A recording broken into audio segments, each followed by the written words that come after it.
वत्सल हैं।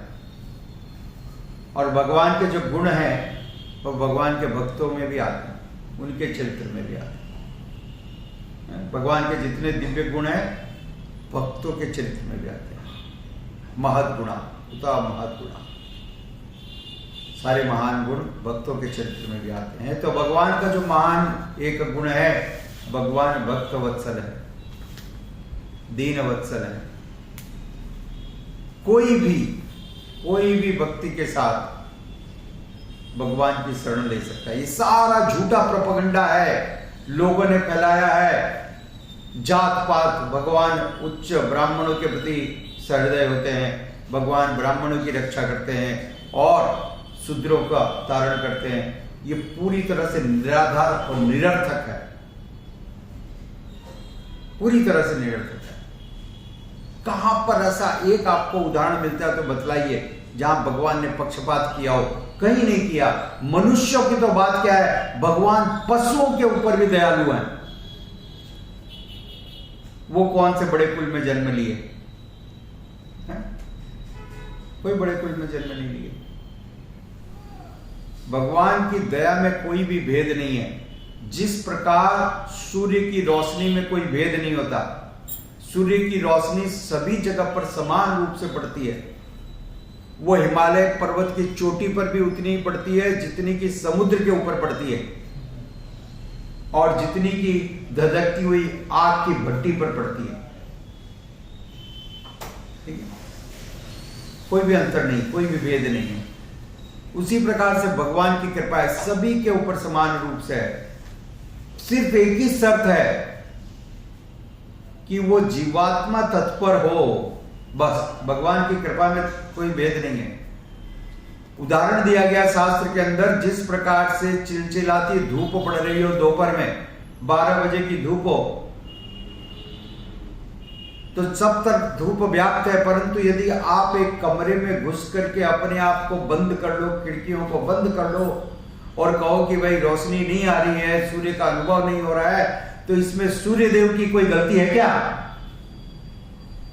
अरे आप घुस करके अंदर बैठ गए, आपने अपने आप को बंद कर लिया। तो उसी प्रकार से भगवान की कृपा तो बरस रही है, घनघोर बारिश हो रही है कृपा की, परंतु हम अपने आप को बंद करके रख ले में गुफा में, तो भगवान का क्या दोष है? भगवान तो गजेंद्र के लिए भी उपलब्ध थे, जो एक हाथी था। जब वो मरणासन्न स्थिति में आ गया, जब उसको अपने जीवन का कोई भी आश्रय नहीं दिखाई दिया, उसके इतनी सारी पत्नियां थी परंतु कोई भी उसकी रक्षा नहीं कर पाई। इतने सारे उसके पुत्र थे और पुत्रों के भी पुत्र थे, हजारों की संख्या में। आप कल्पना कर सकते हो, हजारों की संख्या में उसके पुत्र और पौत्र दोनों थे। सबने उसको बचाने का पूरा प्रयत्न किया, परंतु अंततः वो मगरमच्छ गजेंद्र को पानी में धीरे धीरे सने सने खींचने लगा, और इस घटना में सैकड़ों वर्ष लग गए, क्योंकि दोनों शक्तिशाली थे। धीरे धीरे गजेंद्र, और तब धीरे धीरे उसका विश्वास सब पर से उठते गया। पहले उसको भरोसा था कि मेरे पत्नी मेरे बच्चे मेरे को बचा लेंगे, जैसा सबको रहता है? मेरे को भगवान को याद करने की क्या जरूरत है? मेरा पॉलिटिकल पावर है प्रभु, अपने पास इतना पैसा है, कोई कमी नहीं है। डॉक्टर साहब देख लेना, फोन कर देना एक, बस तिजोरी खोल दूंगा। तो ऐसे व्यक्ति भगवान को याद ही नहीं करते हैं। उनको अपने पॉलिटिकल पावर पर इतना विश्वास है, उनको अपने धन के ऊपर, शक्ति के ऊपर, अपनी जान पहचान के ऊपर, सबसे मेरा परिचय है। तो भगवान को छोड़ करके सबके ऊपर विश्वास करते, एक भगवान पर नहीं करते। इसका परिणाम क्या होता है? अंत में विफल होकर के रोना पड़ता है। परंतु यहीं पर मालूम पड़ता है कौन भाग्यवान है, कौन बुद्धिमान है। तो गजेंद्र ने जब देखा कि हाँ अब कुछ काम नहीं कर रहा है, तो अंत में उसको भगवान का स्मरण हुआ। भगवान का स्मरण हुआ क्योंकि पूर्व जन्म में उसने भक्ति की थी। इस चीज को ध्यान से समझने का प्रयास कीजिए। पूर्व जन्म में भक्ति की थी, वो भी अभी काम आई। तो भक्ति यदि कुछ भी करेंगे, थोड़ी भी करेंगे, तो नष्ट नहीं होगी, विपत्ति के समय में काम आएगी। भगवान ने उसको याद दिला दिया। मृत्यु के आखिरी कगार के ऊपर जब मगरमच्छ उसको और गहरे पानी में लेकर के खींच के लेके गया, समुद्र के गहरे पानी में खींच के लेके गया और उसका पूरा शरीर डूब गया, उसकी सूंड डूब गई, सूंड थोड़ी सी बाहर बची, अंतिम सांस ली उसने, बस। परंतु उस समय भगवान का स्मरण हो गया, याद आ गई भगवान की। और याद आने के प्रभाव से क्या हुआ, उसने मन में विचार किया मैं भगवान को कुछ अर्पण करूं, भगवान को कुछ भेंट दूं। और भगवान सारी इच्छाओं को पूरा करते हैं। भगवान ने तुरंत वहां पर एक गुलाब का फूल उपलब्ध करा दिया। इतने बड़े समुद्र के बीच में गुलाब, कमल का फूल, और उसने वो कमल का फूल भगवान को याद करते हुए, स्मरण करते हुए छोड़ दिया। और भगवान ने उसको भी स्वीकार किया, एक भेंट के रूप में स्वीकार किया भगवान ने, ये एक्सेप्टेड।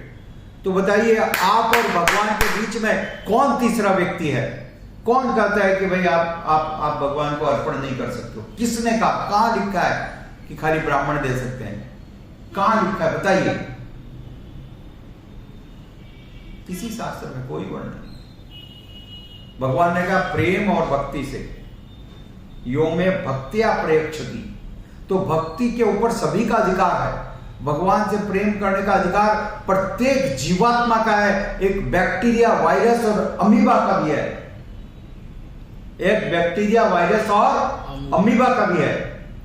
तो कभी ऐसा मत कहिए कि एकमात्र एक जाति, एक कुल, एक वर्ण का अधिकार है, धनिकों का अधिकार है, ब्राह्मण का अधिकार है, क्षत्रियों का अधिकार है। नहीं, भगवान सभी के हैं। प्रत्येक जीवात्मा का अधिकार है, प्रत्येक जीवात्मा का स्वभाव है भगवान से प्रेम करना,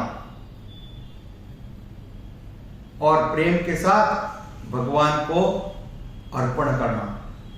पत्रम पुष्पम फलम तोयम। तो ये कार्य गजेंद्र ने भी किया। दुर्भाग्य उन लोगों पर जो नहीं कर रहे हैं। आपके धन के ऊपर दुर्भाग्य है। इतना तो आपने जमा करके रखा है, परंतु भगवान को देने के लिए शून्य है? क्योंकि हमारे पाप इतने बढ़ गए हैं, भगवान हमारे हाथ से कुछ लेने के लिए तैयार नहीं। हम दे ही नहीं पाते, पाप बीच में आ जाते हैं, नहीं तो कोई कारण नहीं है। जिस प्रकार से लोहा चुंबक की तरफ स्वाभाविक रूप से आकर्षित होता है, लोहा स्वाभाविक रूप से आकर्षित होता है, परंतु जब उस लोहे के ऊपर जंग लग जाती है तो वो आकर्षित नहीं होता है। उसी प्रकार से हमारे मन के अंदर जब पापों की मलिनता आ जाती है तो भगवान की तरफ आकर्षित नहीं होते। फिर इस संसार की वस्तुएं, विषय वस्तुएं वो आकर्षित करती हैं। बड़ी गाड़ी, बड़ा मोबाइल, अच्छी हीरो, अच्छा हीरोइन, वो सब आकर्षण का विषय बन जाते हैं, और भगवान की तरफ कोई आकर्षण नहीं रहता। प्रभु यहाँ बोर हो रहा है, जल्दी से बाहर निकलो। है? आप क्या सोचते हो? कहां फंस गए प्रभु, यहाँ मंदिर ला करके आपने तो मेरा 1.5 घंटा निकाल दिया। समझ गए? ये सच्ची चेतना है। अधिकांश लोग ऐसे हैं, तो ये इसलिए हो रहा है। तो भगवान है भक्त वत्सल, दीन वत्सल, और भगवान के भक्त भी दीन वत्सल होते हैं। और इसका सबसे बड़ा प्रमाण यहां पर मिलता है कि जब महाराज परीक्षित ने तलवार निकाल ली उस कली का वध करने के लिए, जो कि गाय की और बैल की हत्या करने के लिए तत्पर था, तो उनको बड़ा क्रोध आया और उन्होंने तलवार निकाल ली, तुरंत उसको मारने वाले थे। और जब मारने वाले थे, ठीक समय पर जब उसकी हत्या करने वाले थे, उसने परीक्षित महाराज की शरण ले ली, सरेंडर कर दिया, प्रणाम करके प्रार्थना करने लगा, मेरी रक्षा करें, मेरी रक्षा करें। और जब उसने कहा कि मेरी रक्षा करें, उसके आंखों में आंसू आ गए, रक्षा की गुहार लगाने लगा। तो परीक्षित महाराज स्वभाव के कारण, क्योंकि उनका स्वभाव है शरणागत की रक्षा करना, भले कोई भी हो। भगवान रामचंद्र जी ने कहा कि रावण भी आ जाए तो उसको माफ कर देता मैं तो। विभीषण की तो बात क्या है, रावण को भी क्षमा कर देता यदि शरण लेता। तो परीक्षित महाराज ने अपने स्वभाववश, क्योंकि वो तो दयालु हैं, तब जब कली ने उनकी शरण ली तो उन्होंने उसको क्षमा कर दिया।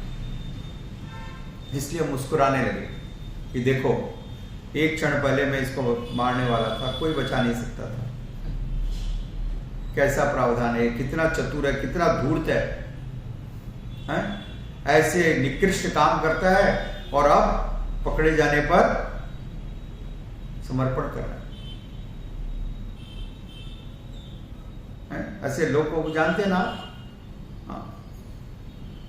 तो परंतु इस उपाय करके, इस प्रकार से वो जो कली है वो उनके हाथों से मृत्यु से बच गया।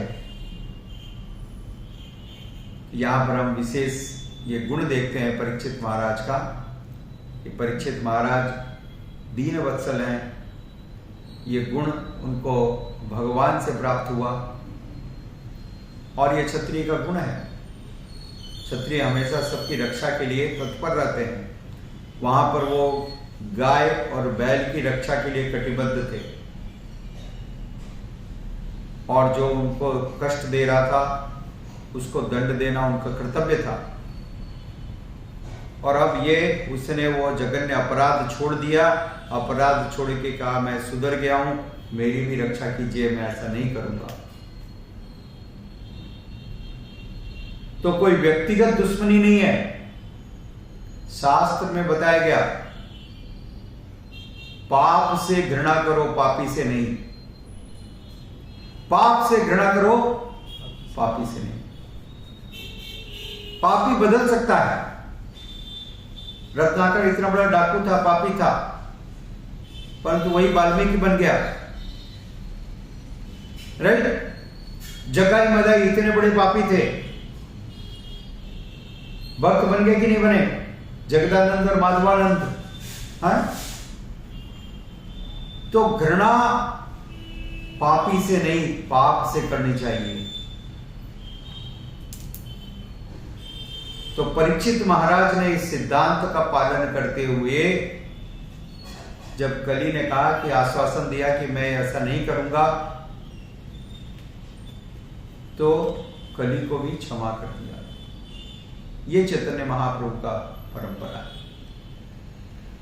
पापी तापी जो तो छिलो हरि नामे उद्धरिलो, जार साक्षी दगाई आधार।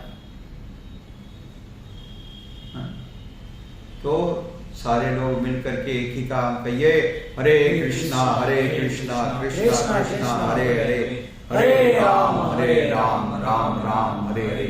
और भगवान सभी को क्षमा करने के लिए तैयार हैं, तत्पर हैं। तैयार नहीं है, तत्पर है।